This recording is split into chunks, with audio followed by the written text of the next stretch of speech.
Well, as times get tougher and work gets harder, dinner time becoming a much more stressful time of day, especially for couples. So we thought we'd help out this morning with a look at the best way for couples to unwind when they get home and hopefully keep their work problems off the table. Time for a little He Said, She Said. Joining us, relationship expert Matt Titus and psychologist Michelle Callahan, who's also a contributor to Women's Health magazine. Good to have both of you with us this morning. Thank you. Good to be here. We all tend to process things very differently when we get home. Women look at it one way, men look at it another day. Everybody wants to unwind. Michelle, why, though, is there this disconnect in the way we handle it?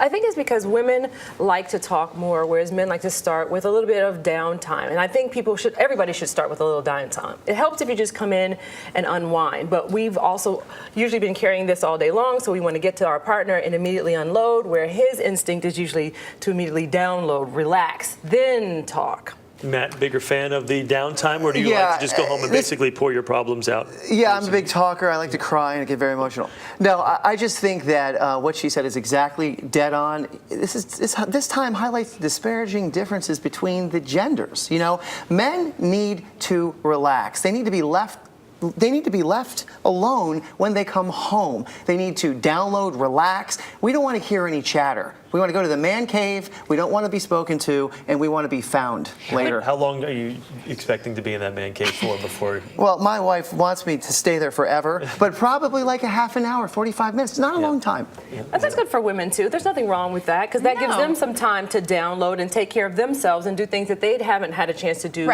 all day long. Which would be nice. Although when you throw kids into the picture, it's totally different, because sometimes then the parent who's been home first would also like a little downtime. They don't have kid caves. The kids should go to the kid cave and be left alone. I'm just going to send him over to your house. Well, it often looks like the guy's lounging, and then the lady's constantly working. That's how working, it feels. It feels like, why are you sitting down taking a break? I'm busy. I'm making dinner. I'm not stopping. This isn't fair. So I'm going to let you know about it. We're working on our master plan. Okay, we have a big plan. We need to think about it alone. That's First what we're you doing. need to figure out what you're thinking about, though, right? Maybe, Erica. Yeah. Did you get the answer you were looking for with that? No. All right. According to one study, 52% of employees say that job demands interfere with family or home responsibilities, while 43% say that home and family responsibilities interfere with job performance. Are you guys surprised by these numbers, or do they pretty much hold true with what you thought?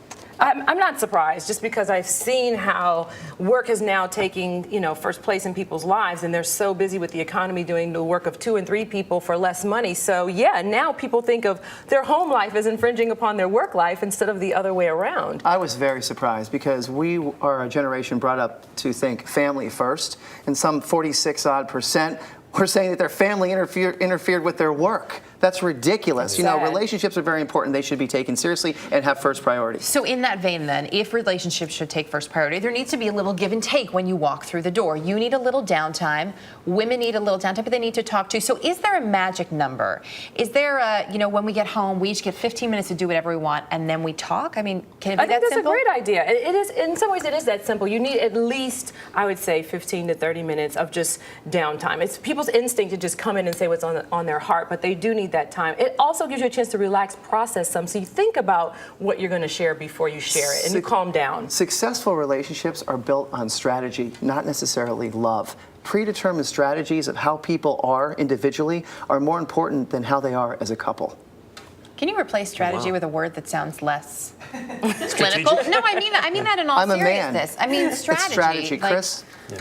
Nothing? It's a job, right? Gotcha, yep. Well, the strategy here is just to think before you speak and give yourself both time to relax, so that when you do talk, it's a relaxing, enjoyable talk instead of a stress talk where you always feel like you're driving each other nuts. You don't want to be fighting after work every day. Doesn't it? Yeah. I love how Matt constantly looks for me for validation. He does. Something. And you know what I love? I love how Chris is just quiet on his own terms. We're running in here. We got just taking it slow. Don't bother. Taking it slow.